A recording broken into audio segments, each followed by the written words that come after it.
Mesmo diante do caos institucional, Lula não freia a língua e segue ameaçando aplicar a lei da reciprocidade junto aos Estados Unidos após o tarifaço de Donald Trump ao Brasil. Em acordo com o presidente do STF, Luiz Roberto Barroso, o petista jogou o problema para o Itamaraty resolver na base da diplomacia. Quais os impactos dessa batalha ideológica nas relações entre Brasil e os Estados Unidos? Vamos conversar com o deputado federal pelo PL do Paraná e presidente da Comissão de Relações Exteriores e Defesa Nacional, Felipe Barros. Boa tarde, deputado. Seja muito bem-vindo ao Jornal da Oeste. Uma alegria tê-lo conosco. Oi, Geisiane, boa tarde. Confesso que estava com saudade de vocês. Deputado, a nossa primeira pergunta é justamente sobre essa enrascada que PT e STF fizeram questão de enfiar o Brasil.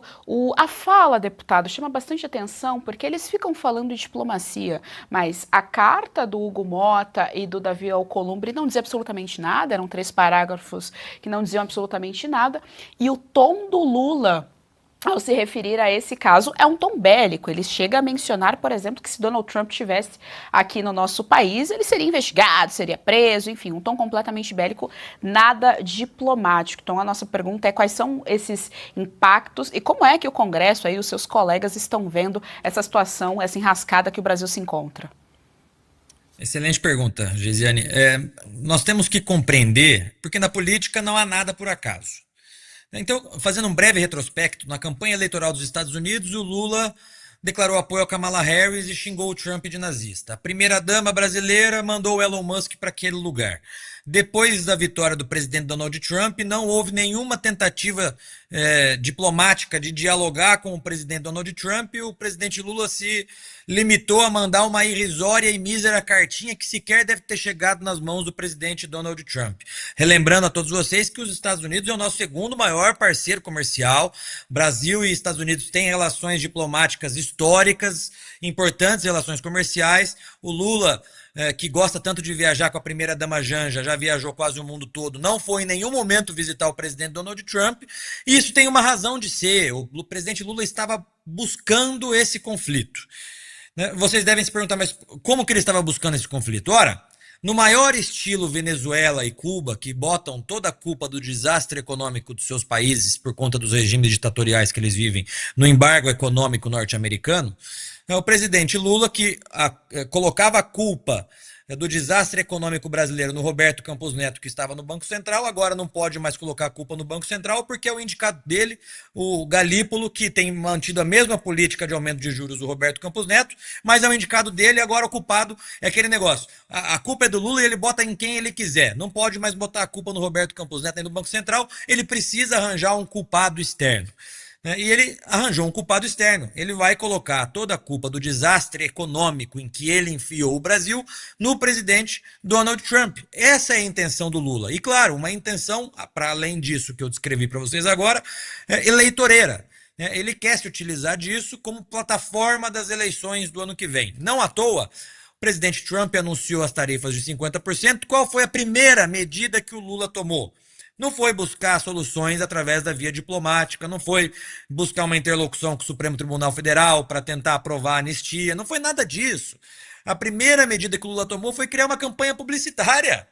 O ministro que está mais atuando nessa confusão toda é o Sidônio, não é o Mauro Vieira, ministro das Relações Exteriores. Então é claro que o Lula quer levar o Brasil para o buraco, porque ele já percebeu que a campanha do ano que vem é uma campanha muito difícil para ele, se é que ele será candidato, e ele está se utilizando disso como uma plataforma eleitoral. Eu tenho defendido, Geisiane, que é a hora do protagonismo do Congresso Nacional.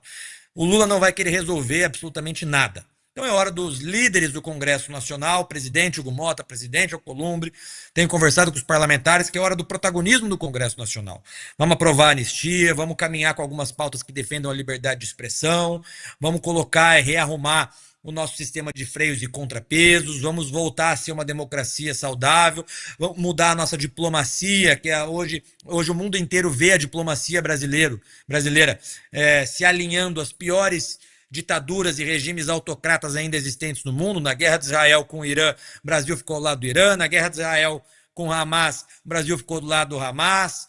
Então, existe essa necessidade do Congresso Nacional assumir o seu protagonismo e realinhar os rumos da democracia brasileira.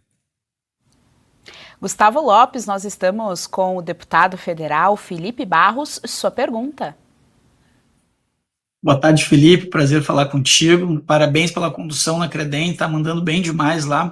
Felipe, tu falou em relação à falta desses canais de diálogos, né, que existem da diplomacia brasileira e a diplomacia americana. Inclusive, a gente está sem embaixador americano aqui no Brasil já há um bom tempo, né? Desde que o presidente Trump assumiu, ele não indicou ninguém aqui para ser o embaixador. E, inclusive, né, eu conversei com algumas pessoas ligadas ao Itamaraty que ele tinha intenção de chamar a embaixadora brasileira lá em Washington, que é um gesto muito forte, que é ali pré-ruptura diplomática, né? Então, assim, se a gente está sem esses canais diplomáticos, e aí tu colocou essa questão da importância do Congresso tomar essa prerrogativa, quais são os caminhos que vocês estão tomando para manter esses canais abertos com os Estados Unidos, porque afinal de contas a gente não ganha nada, o país só perde entrando em rota de colisão, vamos lembrar, provocada pelo Lula e por essa tirania que a gente vive hoje no Brasil.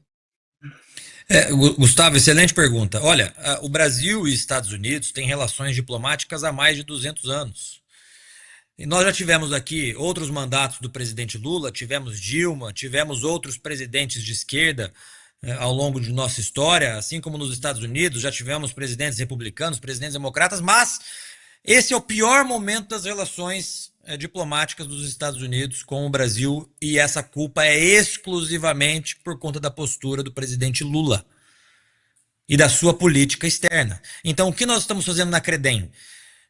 Toda manifestação que o Itamaraty faz, se alinhando a esses países que são países ditatoriais, autocratas, nós fazemos o contrário. Então, na guerra de Israel com o Irã, naquele momento o Brasil, através do Itamaraty, se pronunciou favoravelmente ao Irã. Nós aprovamos na Credem uma moção de apoio ao Estado de Israel, moção de apoio a Israel existir e se defender. Isso, inclusive, repercutiu porque o próprio ministro das Relações Exteriores do Estado de Israel agradeceu publicamente na sua conta do Twitter a Credem brasileira por termos aprovado essa moção. Que isso, na diplomacia, vale muito. Moções de apoio, declarações de apoio, tem um peso muito grande nas relações diplomáticas. Então, nós na Credem sempre estamos fazendo o contraponto a essa política desastrosa internacional do presidente Lula. Eu quero, nas próximas semanas, encontrar-me com o representante comercial dos Estados Unidos. Como você bem disse, estamos sem embaixador dos Estados Unidos no Brasil, porque não há uma confiança do governo norte-americano no governo brasileiro. Israel, por exemplo, já mandou para o Itamaraty há mais de um ano o pedido da troca do seu embaixador aqui no Brasil. O Itamaraty, por incrível que pareça, segura essa troca há mais de um ano.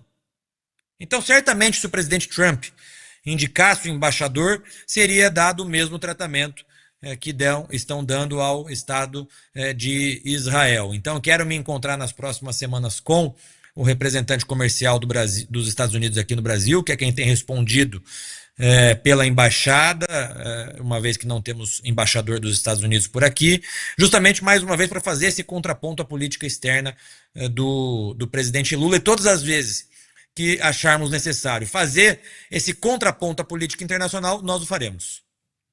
Deputado, nós sabemos que um dos primeiros países a se posicionar foi a China. A China está acusando Trump de coerção, de interferência na soberania de outros países, exatamente o mesmo argumento do Lula. A minha pergunta, tendo em vista essa declaração da China e tendo em vista também que os Estados Unidos agora não está mais vendendo terras, especificamente as terras agro ali daquele país para os chineses, e o Brasil faz esse movimento contrário, a minha pergunta é se tanto a pasta, né, que o senhor assumiu, a comissão que o senhor assumiu, tem algum posicionamento, alguma ação mais concreta. Eu sei que o senhor também bate bastante nessa tecla da China, e também a oposição como um todo, porque o que a gente está vendo é o Brasil se isolando cada vez mais, se aproximando cada vez mais de ditaduras e largando não só a democracia, mas os valores do Ocidente que nós sempre defendemos. Esse alinhamento do Brasil com a China já não é de hoje. né? Nós, desde o início do mandato do Lula, vemos esse movimento se intensificar de uma maneira muito rápida. O agronegócio exporta muito para a China. Agora, claro que a China tem visto nessa disputa Brasil com os Estados Unidos uma oportunidade para aumentar a sua influência no Brasil, em especial nos ativos estratégicos brasileiros. E é quanto a isso que eu tenho me levantado já há algum tempo, né, denunciando a venda de ativos estratégicos brasileiros para a China ou para qualquer outro país. Porque nós estamos falando de ativos estratégicos importantes para o Brasil, como o setor de portos, aeroportos, rodovias, minérios. Então, tudo isso é que coloca a soberania nacional do Brasil em xeque.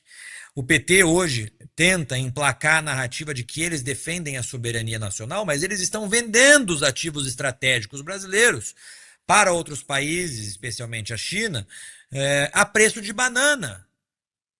Então, é perigosíssimo esse momento em que nós estamos. Repito aqui, em mais de 200 anos de relação de amizade do Brasil com os Estados Unidos, esse é o pior momento das relações, culpa exclusivamente do presidente Lula, que busca um alinhamento ideológico com as piores ditaduras e autocracias do mundo, em detrimento dos nossos parceiros comerciais, como os Estados Unidos.